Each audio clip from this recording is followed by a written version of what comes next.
All right, I think I'm going to convene this Constitution Day panel and discussion.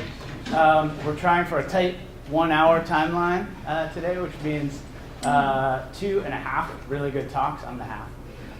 And then time for community conversation, which is a goal here. So I'm Christopher McKnight Nichols. I'm a historian here at OSU.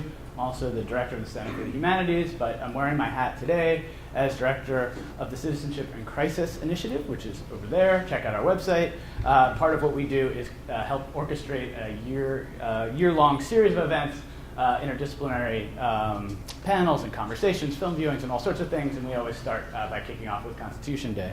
Also have to thank the Office of Academic Affairs, which helps make this possible, the School of History, Philosophy, and Religion, the College of Liberal Arts, the Center for the Humanities, and a host of other parts of OSU. Thanks to you all for coming out, most importantly, on a pretty Oregon afternoon. Please take some food and drink. That's what it's here for, to help fuel our conversation. All right, so today we're here for Constitution Day. And I don't know if you all know what it is, but I think it's useful to ponder a little bit what Constitution Day is, why we're celebrating it, if we're celebrating it at all, if we're challenging it, questioning it, or what we're up to today. So on this day, September 17th, 1787, in Philadelphia, Pennsylvania, you guys probably know the rest, the U.S. Constitution was signed by something like 39 folks, the so-called founders, who in doing so helped change the course of human history. Those and related actions are why we're here. It's instructive, I think, to consider, though, this day as we embark on our analysis, especially of our topic, belonging in the Constitution. Days honoring citizenship and the Constitution in various cities and states in the U.S. have gone back over a century. You can find them in the historical record in 1909, 1910, 1911. You can find events that are similar in the late 19th century as well. And changes in this specific day of celebration, I've found, looking at this historically, track neatly with major conflicts. And I think that's a really interesting and important point for us to consider as we start out thinking that conflicts in society at home and in relation to conflicts abroad map onto Constitution Day events. Literally, the nomenclature, what it's called, what we call this day, and why we celebrate it. The first widely observed events of this type came into being in 1939. I bet you can think of what global cataclysms were both occurring and around the horizon in 1939. The first day was celebrated by joint resolution of Congress in 1940. And then throughout World War II, in the form of the third Sunday in May, it was a, quote, I am an American Day, a sort of hyper-patriotic wartime celebration of the Constitution and what it meant to be American in a time of war. This was then followed in the late 40s with similar events. As the Cold War moved on, you saw more and more of these kind of hyper-patriotic displays of Americanism. As anti-communist domestic politics mixed with Cold War international military and diplomatic positioning. State-level proclamations became really popular in the early Cold War. By governors and state legislatures, as time went on, you had September 17th become enshrined as an I am an American Day in virtually every state between the mid to late 1940s. Between 49 and 52, most states softened this language, however, and that's also interesting. They softened it and tried to become a little more inclusive. What did they choose? Citizenship Day. Also problematic, but less problematic in that era. In 1952, this went national, and it shifted permanently to September 17th when President Truman proclaimed the first, quote, Citizenship Day. An act of Congress then followed, putting this in a new direction, and it was signed into law in 1953 under Eisenhower. In 1955, Eisenhower went further, and he said, let's have a whole week. Then we had Constitution Week come on the scene. I could go on and on with this. It's an interesting history, but that's not why we're here. So it's remained about the same for the next half century and into the new millennium, and Bill Clinton proclaimed the Citizenship Day and a Constitution Week in the year 2000. And we're currently here because of a 2004 amendment by Senator Robert Byrd of West Virginia, renaming the holiday as Constitution Day and Citizenship Day, and then making it a mandated policy that all publicly funded educational institutions and federal agencies would celebrate this in some form. Okay, so that's our mini history of what's going on here. So what we do, and I think we're really lucky, is that Oregon State takes this seriously. But we take it seriously in the best sense, or so I hope. of what the Constitution aspires toward. We come together to think, to discuss, to debate, and to hopefully achieve some greater understanding of some central issue in the Constitution. That's what we're tackling today. Today's theme is We the People, but we ask it in the form of a question. Who and what are we the people? We're focusing on belonging in the U.S. Constitution, what the Constitution might have to say about questions of citizenship, of immigration, of inclusion, exclusion, First Amendment rights, religious freedoms. In some ways, this brings together a lot of the hot-button issues of today. And how have those concepts and their interpretations changed over time? We've got two specialists in the law who will be helping us think through this.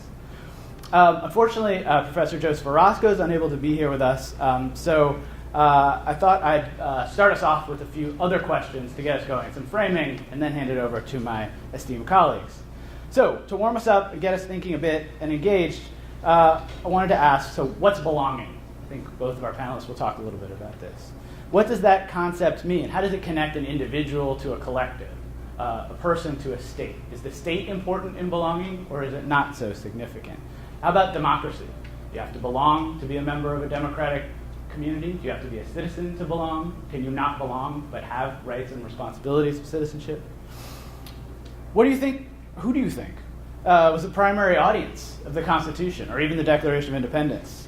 What was the most lasting idea or claim, let's say, laid out in the Constitution about belonging, about citizenship?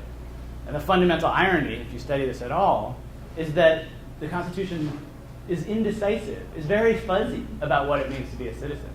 Why do you think that was the case in the 1770s, and 1780s, and 1790s? Why is that still the case today? So in thinking about this, I thought about, well, would the Bill of Rights pass today? Could we pass the Bill of Rights today? Could we come anywhere close to passing the Bill of Rights? We could talk about what those 10 amendments constitute. Well, how about in 1900? Say you can't do it in 2018. Could you have done it 118 years ago? How about 1950?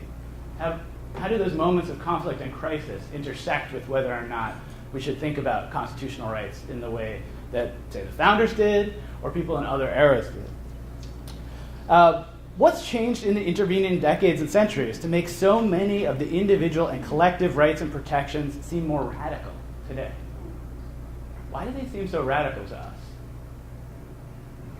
So let's foreground this with a couple of comments, and then I'll jump into my colleagues. If belonging is both about being formally a member of a community and informally about something else, what are those other characteristics? It's about felt connections in some ways, right? It's about allegiance. To be a member of, or be affiliated with, or be allied to, or be associated with, or be linked to, or be an adherent of. That's belonging. Are all individuals within a state belonging to that community? Clearly not, I think, you could argue. And the founders certainly didn't intend it to be as such. In fact, you can find all kinds of wariness in foundational documents about democracy and the problems of mob rule. And I could go on. I even have cited here a number of really fascinating ones. And how do these questions of belonging intersect with the Constitution? That is the Constitution really actually about belonging at all? Or is it more about legal mechanisms, policy kinds of positions, and structures of governance? Right? Is belonging something that we as individuals or groups do, and the Constitution sits outside of that and make claims to it? And then why is this highly contested topic of citizenship always at play in this? This is where it gets really complicated, as I just alluded, because the founders chose not to define citizenship in the Constitution. It takes till the 13th, 14th, and 15th Amendments to even really begin to get there. It takes a civil war, a cataclysmic conflict in U.S. democracy to begin to frame what it meant to be citizens. And in fact, if you're thinking about the 1770s and 1780s, if you're thinking about those colonials, well, what were they thinking about when they considered belonging and citizenship? Right? The principle of jus soli, the right of the soil, if you're born on this particular land in English common law, applying that you would therefore be a citizen. Well, that was a challenge for these folks, right? Why? Because they're in the colonies. It's a double-edged sword. People born in the colonies were not de facto British citizens, but were still British subjects, and that's an important distinction, citizen versus subject, to consider. They did want to have more people belong to the new republic, but they were afraid of enfranchising a whole lot of folks. I love some quotes from John Adams to help situate us in the 1770s, 1780s. Writing in 1776, being wary about democracy, Adams said, "Depend upon it, sir, it's dangerous to open so fruitful a source of controversy and altercation as would be opened by attempting to alter the qualifications of voters. There will be no end to it. New claims will arise. Women will demand the vote. Lads from 12 to 21 will insist and think their rights not enough attended to. And every man who has not a farthing will demand an equal voice with any other in all acts of state. It tends to confound and destroy all distinctions and prostrate all ranks to one common level." The horror. Right? So I could go on and on about the wariness of the early moments, but lest we forget, that's what we default back to, this wariness about democracy that was going on and baked into the Constitution when we think about belonging. What was Adams's basic message there? Inequality. Fundamental inequality. Sex, age, race, all there, right there at the founding. All right, so we've got more to say here. I have more to say. But I wanted to turn to our panelists. And I wanted to give you one more concept that might help link what we'll be talking about. I've been thinking a lot about Gunnar Myrdal's concept of the Creedal Nation, that the US is distinct, American democracy is distinct, because anybody who comes in can buy into the creed. It can be the Constitution, it can be the Declaration, it can be bits and pieces of American ideology, democratic thought. And unlike other nation states, unlike other monarchies and other kinds of governments, American democracy is uniquely positioned as a creedal kind of concept. If you buy in, you can get access to it, you can become American. You can't become Russian. You can't become French in the same way. Fundamentally, philosophers have talked about this. There was France before there was the French Republic, but there was no America before there was the American Republic. So as we think about this belonging and sort of the Constitution, let's think about that too, like what it means to be maybe a creedal society, creedal democracy. All right, so first up, we've got Professor Roy Solberg, one of my favorite people around OSU. She's an associate professor. Associate professor in political science in the School of Public Policy in the College of Liberal Arts, a scholar of judicial politics and judicial behavior. She's widely published in scholarly journals such as the Journal of Empirical Legal Studies, Social Science Quarterly, Policy Studies Journal, Political Research Quarterly, Justice Systems Journal. I think her most recent book is your most recent book with Eric Woltenberg. The only book. Yeah. All right. I'm a political scientist, not a historian. All right. Is The Media, the Court, and the Misrepresentation, which examines media coverage of the Supreme Court, arguing that coverage has changed and now the court and the justices are covered more similarly to other political institutions. That was prescient. She's working on all kinds of new projects, including issues of female judicial candidates, a retrospective study of Obama's judicial nominees, diversity of the bench after 8 years, which seems to have been transformed. We could talk about that too. But without further ado, please help me in welcoming Professor Solberg.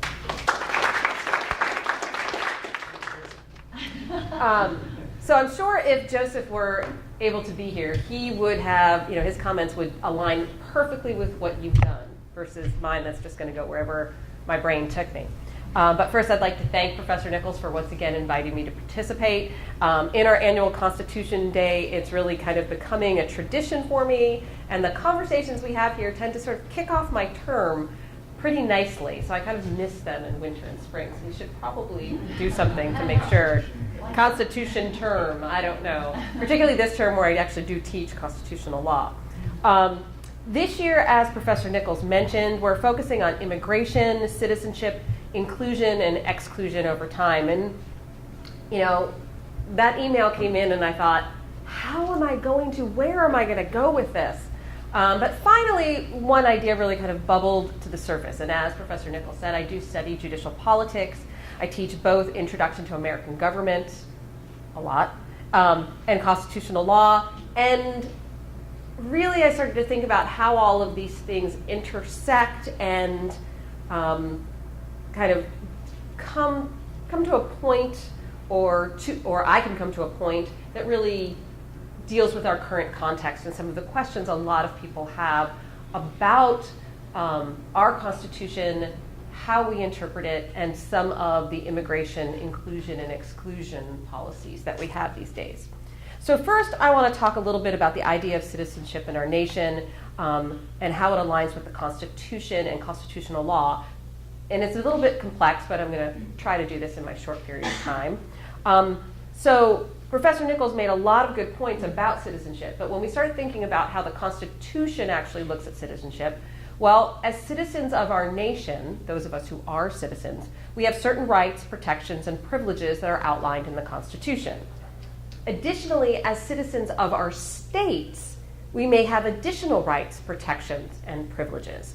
And this is the essence of what we have, which is a federal system, where we have a national government, and then we have state governments, and they're both sovereign. They're both separate and both have, authority over us as citizens, and we belong to both as citizens.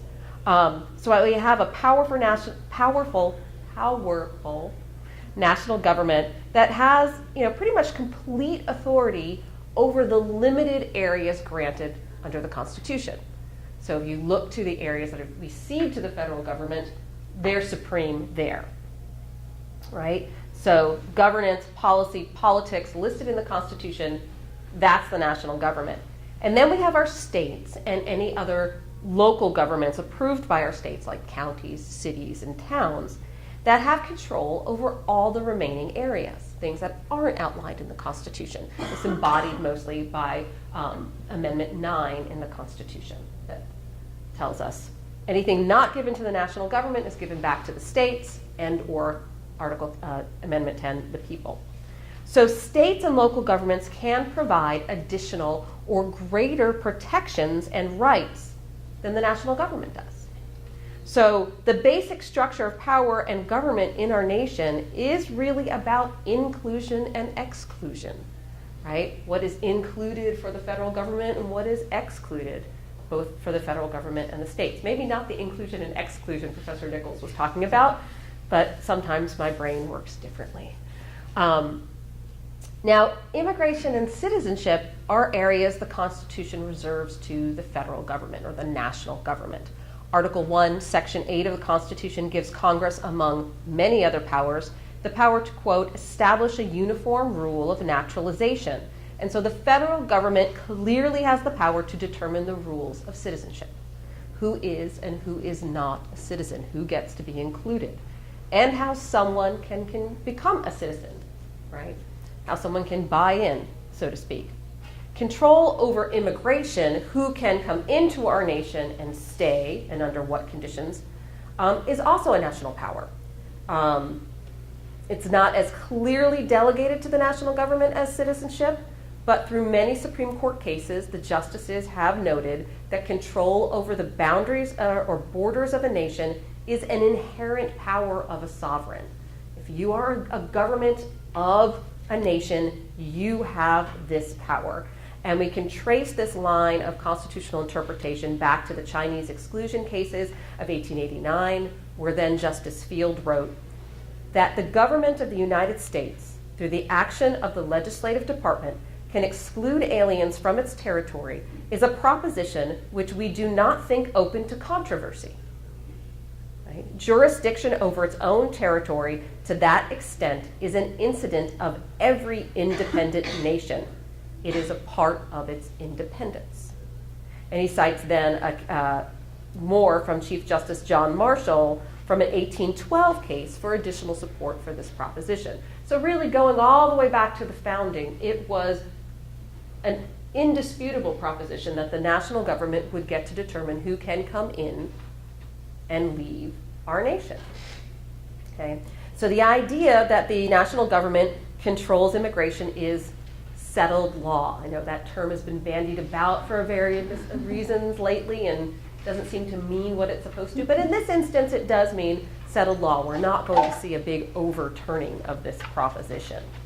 Additionally, the executive branch is then provided with the authority over international relations, and immigration is often considered to be part and parcel of that broad area of authority. So again, the states are then excluded from nationalization, citizenship, immigration policy.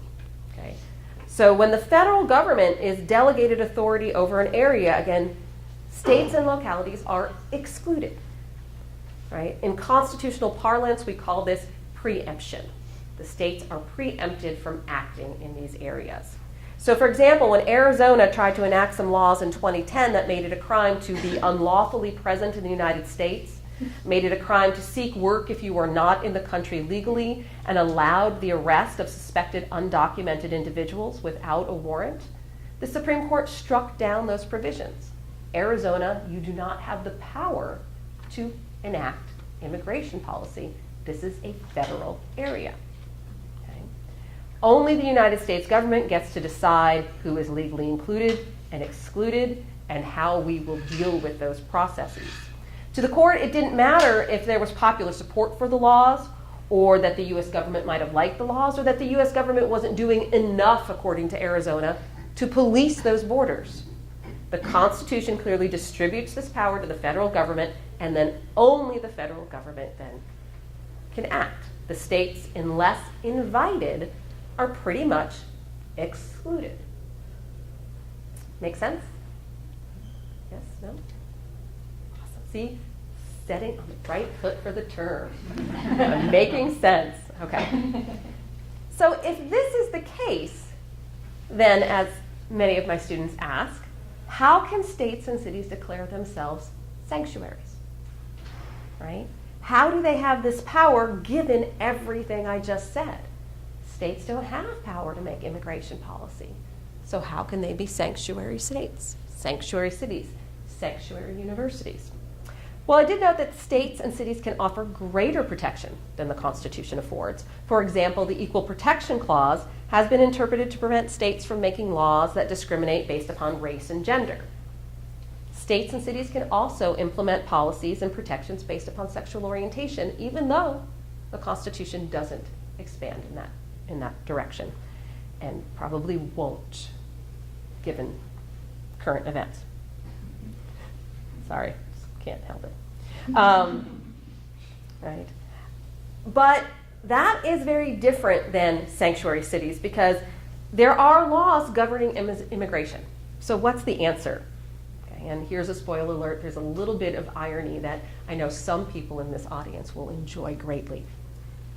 The reason why states and cities can offer these protections is all due and thankful to the National Rifle Association. It is due to the NRA. And as I predicted, that will be a little chuckle here.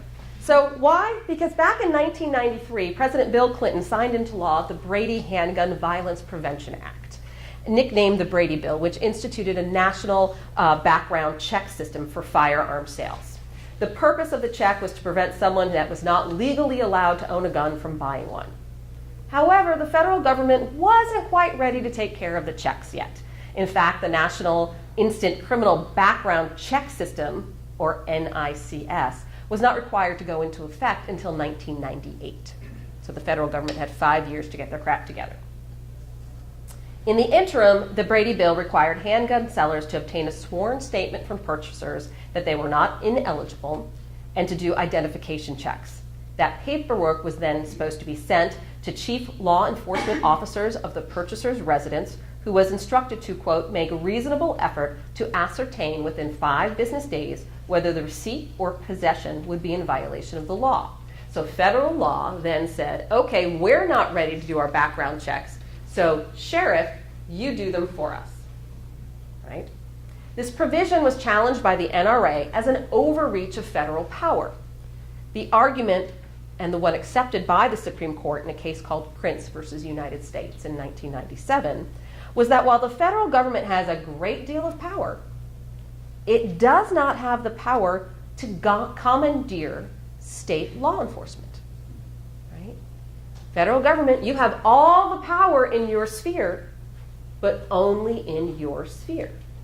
Right? The structure of our system, that federalism, means that the 2 levels of government, again, are separate, and the states are also sovereign. So the federal government had all the authority to pass the Brady Bill, had all the authority to institute national background checks. They do not have the authority to make the states do it for them. Right? The states, or the CLEOs as they are called in the decision, as Justice Sandra Day O'Connor wrote in her concurring opinion, were welcome to voluntarily take on this duty, but the federal government could not mandate it. They could be invited. Right? The decision was considered a victory by the budding conservative legal movement that championed states' rights and state power over federal power and less regulation, and as well as an original interpretation of the Constitution. So flash forward to today and the controversy over some of President Trump's immigration policies. President Trump and Congress, under Prince, can issue all sorts of regulations, policies, orders regarding immigration and the detention of undocumented individuals. But President Trump cannot require or force local law enforcement to aid or help national enforcement. So a state or city can voluntarily aid federal enforcement, ICE or any other federal agency, but they cannot be required to do so. So a sanctuary city is simply a city that has a policy that specifically says they are not RSVPing yes to the national government. They are disinclined to join that particular party. It does not mean that immigration laws or executive orders do not apply in those localities. It does mean that the federal government would then have to have the manpower to effectuate these policies without local assistance, which they don't, right? So that is sort of my story of inclusion and exclusion. It's inclusion and exclusion of powers as well as individuals. I hope I made that clear. It's a bit of a convoluted story, but the take-home point is that the structure of federalism that separates national and state powers, that excludes the states from participating or creating immigration policies of their own, also provides states and localities with a method to provide greater protections for various groups of people within their borders. Thank you. Is that my time?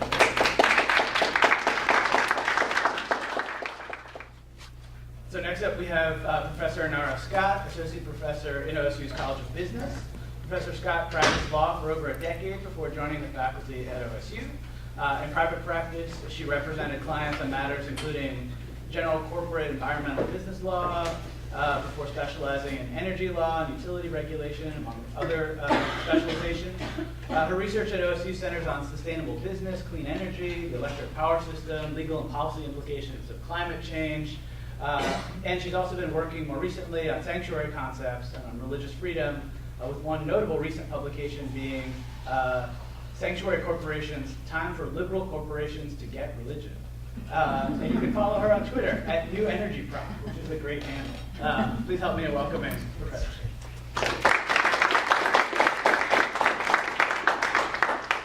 So thank you so much for inviting me, and I'm really happy to be here. I'm sure I was listening to that bio and thinking everybody out there is probably thinking, what in the world is she doing here? And she's clearly, this is not her area of study.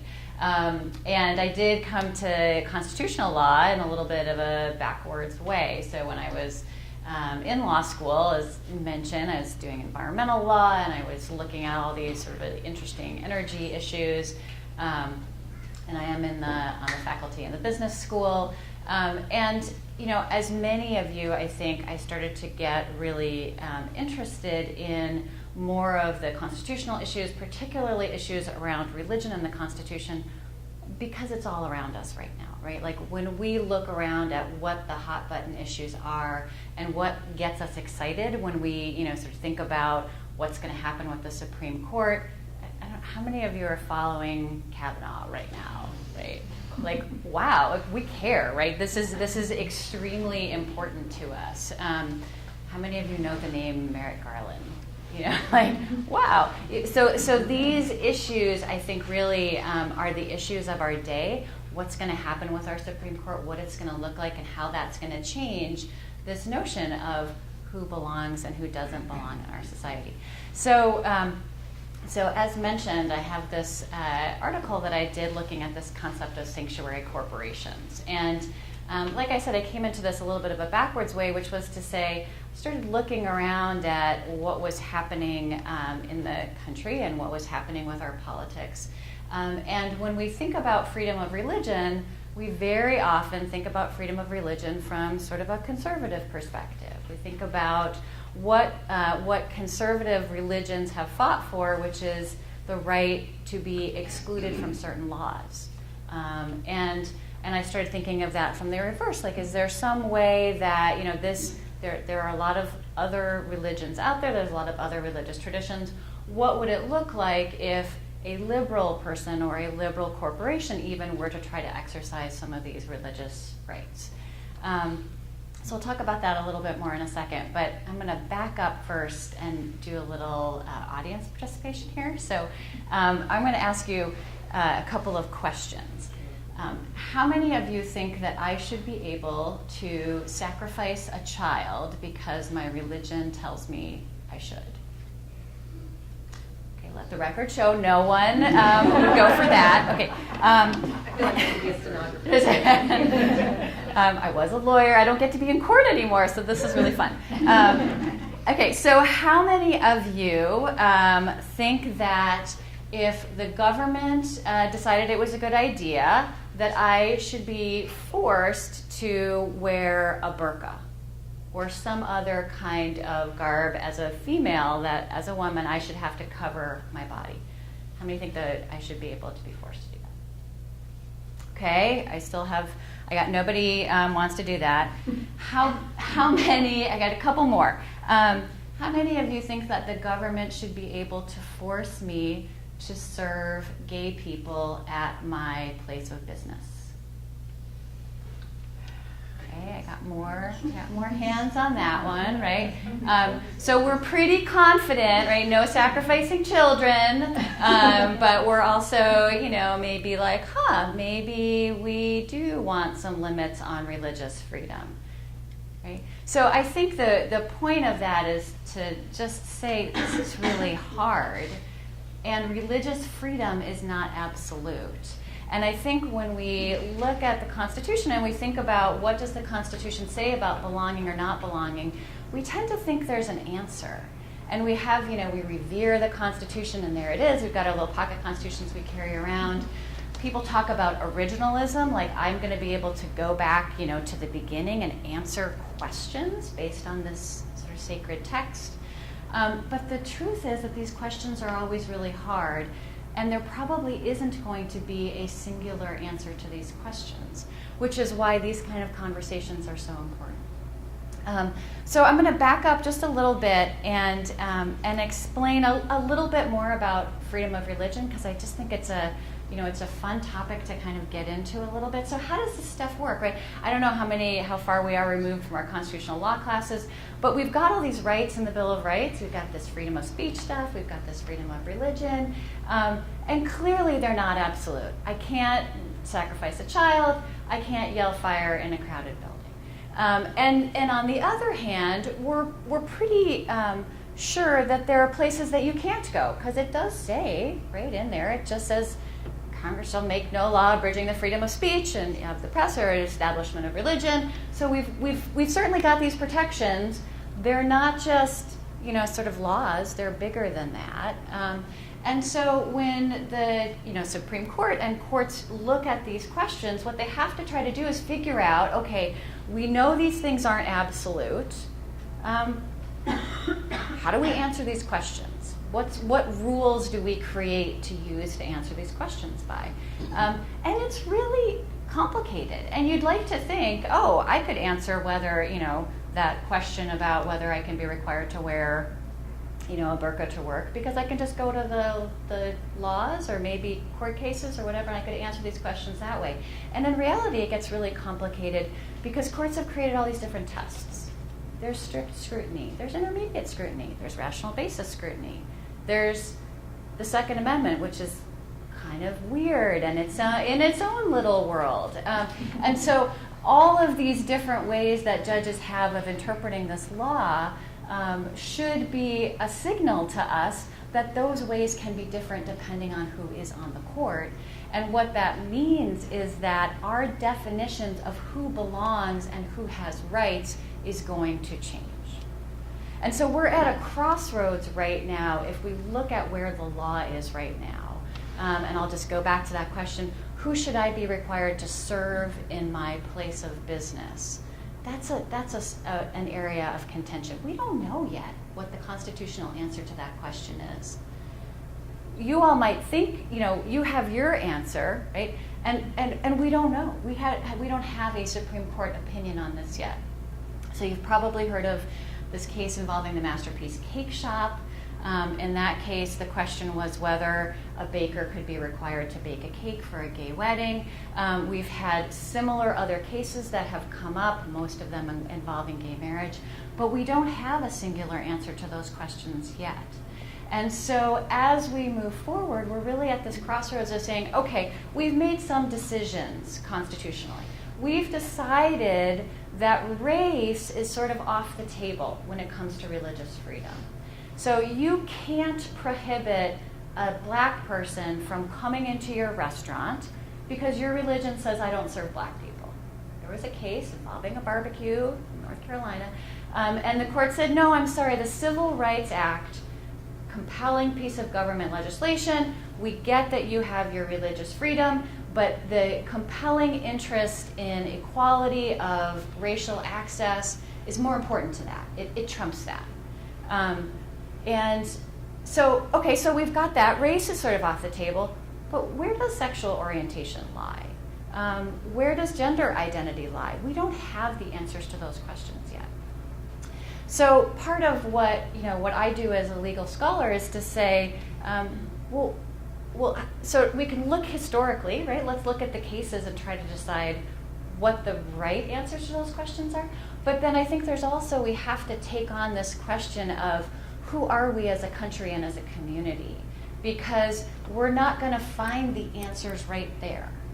That would be awesome if it was that simple, but it's really not. And so we're going to have to create those answers and create that community going forward.